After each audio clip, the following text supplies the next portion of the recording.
Selamat sore ibu-ibu yang terkasih di dalam Tuhan Yesus Kristus. Pada kesempatan Sabtu sore ini kita bersyukur untuk setiap pertolongan Tuhan dalam kehidupan kita hari lepas hari. Dan sebentar kita akan merenungkan firman Tuhan dalam persekutuan wanita yang kembali dilakukan secara online. Tapi sebelumnya kita akan bersatu di dalam doa. Kita berdoa. Hati kami penuh dengan ucapan syukur Tuhan untuk segala kebaikan Tuhan dalam kehidupan kami. Kami boleh menikmati sepanjang hari ini, semua karena anugerah-Mu yang luar biasa.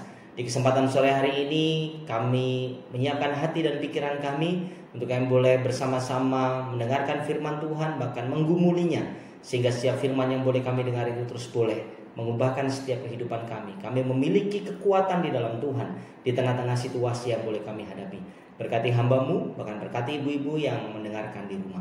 Demi Kristus Yesus kami berdoa. Amin.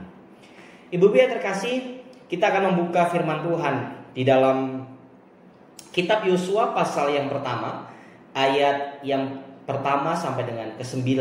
Tetapi kita akan membaca yang lebih khusus lagi di ayat yang ke-9 saja. Nanti ibu-ibu bisa membacanya di rumah dari ayat pertama sampai dengan yang ke-9. Kita akan membaca di ayat yang ke-9. Demikian firman Tuhan, Yosua pasal 1 ayat yang ke-9. Bukankah telah kuperintahkan kepadamu, kuatkan dan teguhkanlah hatimu. Janganlah kecut dan tawar hati, sebab Tuhan Allahmu menyertai engkau kemanapun engkau pergi. Demikianlah firman Tuhan. Sore hari ini tema persekutuan wanita yaitu tentang kuatkan dan teguhkanlah hatimu. Ibu-ibu yang terkasih di dalam Tuhan, ayat di atas mungkin adalah salah satu ayat yang paling sering digunakan pada saat kita memposting sesuatu di media sosial atau membuat status-status di setiap media sosial kita di tengah-tengah situasi yang ada. Ayat itu terdengar sangat bagus, bukan? Mungkin sebuah ayat yang menguatkan kita di situasi yang kita hadapi hari-hari ini.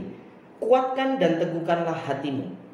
Sesuatu yang dapat memotivasi kita ketika kita sedang menghadapi permasalahan hidup, pergumulan yang kita lalui. Nah, kemudian bagaimana jika kita sedang menghadapi permasalahan yang lebih besar lagi? Bagaimana jika kita menghadapi adalah kehilangan anggota keluarga yang kita kasihi, atau pekerjaan kita, atau sesuatu hal yang membuat kita akhirnya tidak bisa berbuat apa-apa? Bagaimana jika kita menghadapi kehancuran di segala aspek kehidupan kita? Sangat sulit untuk memiliki hati yang kuat dan teguh di tengah-tengah keadaan-keadaan seperti itu. Itu yang seringkali kita lalui. Ketika mungkin saya sedang menghadapi sebuah masalah dan pergumulan yang besar, saya seringkali berkata dalam hati, Tuhan, bagaimana mungkin saya tidak tawar hati? Atau terkadang seringkali saya merasa bahwa saya meragukan pertolongan Tuhan. Ya. Tanpa saya pikiri, akhirnya saya mengingkari sebuah keyakinan hidup bahwa semua yang terjadi ini karena pertolongan Tuhan. Saya hanya melihat sebuah masalah yang besar yang ada di depan saya tanpa saya melihat Tuhan. Saya tahu saya memiliki Allah yang besar, tetapi masalah yang dihadapi seringkali menutupi kehidupan saya. Dan mungkin juga ibu-ibu yang ada di rumah. Nah, sore hari ini saya mengajak ibu-ibu untuk melihat sesuatu hal yang berbanding terbalik. Apa yang kita lihat itu berbeda dengan apa yang Tuhan lihat. Akhirnya saya belajar. Pada saat saya menghadapi masalah, ternyata saya memiliki Allah yang sungguh-sungguh mengasihi saya. Tema pemuda di Sabtu kemarin yaitu Big Problem atau Big Enemy, Bigger God. Ada masalah yang besar, tetapi dibalik dari itu kita punya Allah yang lebih besar dari setiap permasalahan dan pergumulan hidup kita. Ibu-ibu yang terkasih, jika hari ini kita diberikan sebuah keyakinan iman, bahkan perkataan yang juga Yosua terima, dikatakan bahwa kuatkan dan teguhkanlah hatimu. Disitulah sesungguhnya kita harus merubah pola pikir kita, cara berpandang kita terhadap sesuatu yang kita hadapi hari-hari ini. Dan Tuhan menjawab dan mengingatkan setiap apa menjadi pergumulan doa kita, bahwa menyadari bahwa Tuhan Allah kita menyertai kita kemanapun dan apapun yang kita lakukan. Melalui firman Tuhan ini, saya ingin mengajak ibu-ibu melihat beberapa bagian yang sangat penting. Hal yang pertama, pelajaran pertama yang dapat kita pelajari adalah Tuhanlah yang akan senantiasa menyertai kita kemanapun kita pergi. Itu berarti bahwa Tuhan ada bersama kita ketika hidup sedang dalam keadaan yang tidak mengenakan. Tuhan bersama dengan kita di tengah-tengah sukacita kita yang besar. Dan juga Tuhan bersama dengan kita pada saat segala sesuatu yang menghimpit kehidupan kita. Tuhan ada bersama dengan kita ketika kita sedang punya banyak hal-hal yang menyenangkan hati. Dan terlebih daripada itu, Tuhan ada bersama dengan kita ketika kita sedang sukses. Dan Tuhan juga ada bersama dengan kita ketika juga kita sedang gagal. Janganlah salah bahwa Tuhan tidak memaksa kita untuk tidak takut. Sangatlah normal untuk manusia hari-hari ini merasa takut dengan situasi yang ada, masalah besar yang datang. Namun lebih daripada itu, karena kita merasa takut, bukan berarti kita harus apa? Harus dikuasai oleh ketakutan itu.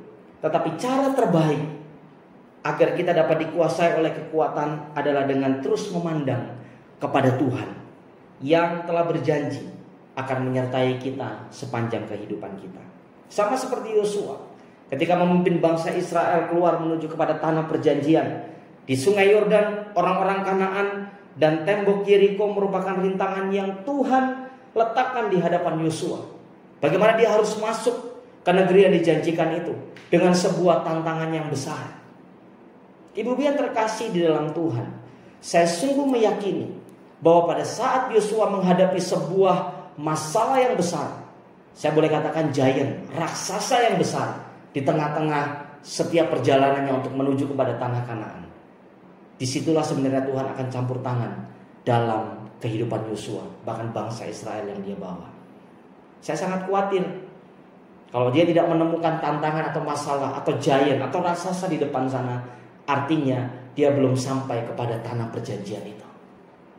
Tetapi ibu harus ingat dan harus menyadari, begitu kita diperhadapkan dengan sebuah raksasa yang besar, masalah yang besar yang ada di depan kita, artinya sebentar lagi kita akan apa? Menikmati kemenangan bersama dengan Tuhan. Ibu-ibu yang terkasih di dalam Tuhan, hal yang kedua yang perlu kita pelajari di sore hari ini, bahwa dengan berjalan bersama dengan Tuhan, kehidupan kita akan diatur.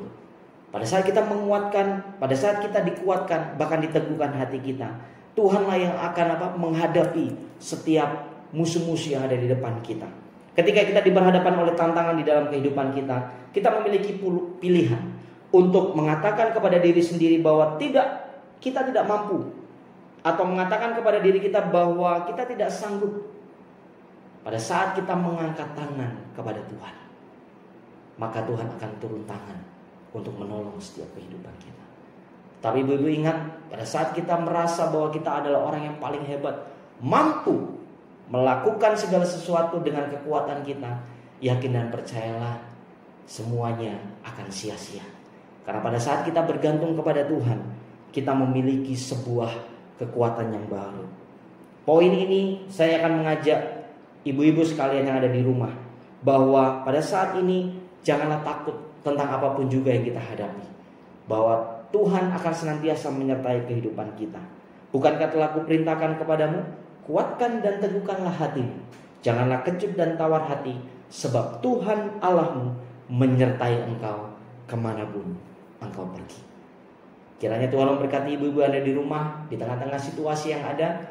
Gereja kita kembali beribadah secara online, live streaming, mengingat situasi yang hari-hari ini sedang terjadi. Tetapi jangan takut, bersikaplah seperti Yosua, bahwa dia menguatkan kehidupannya dan tetap percaya kepada Tuhan.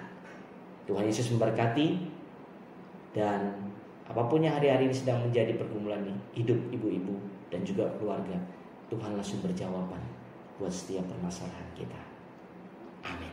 Kita berdoa. Bapa di sorga, kami sungguh bersyukur untuk kasih Tuhan. Kami boleh dikuatkan, kami boleh diteguhkan. Bahkan kami memiliki hati yang terus mengasihi Tuhan. Di tengah-tengah situasi yang kami boleh hadapi, Tuhan, kami ingin mengatakan bahwa Engkau lebih besar dari apapun juga. Pada saat kami fokus kepada Tuhan, Tuhan yang akan turun tangan menolong setiap kehidupan kami. Hamba berdoa setiap ibu-ibu yang ada di rumah, biar Tuhan yang memimpin kehidupan mereka. Bahkan keluarga, suami, anak-anak, di tengah-tengah situasi yang ada, Tuhan akan memberkati keluarga lepas keluarga. Bahkan apa menjadi pergumulan hidup mereka, Tuhanlah sumber jawaban buat setiap kehidupan kami. Terima kasih untuk kesempatan sore hari ini, materikan firman yang boleh kami dengar menjadi kekuatan dalam hidup kami. Kami berdoa dan bersyukur demi Kristus Yesus. Amin. Tuhan Yesus memberkati kita semua.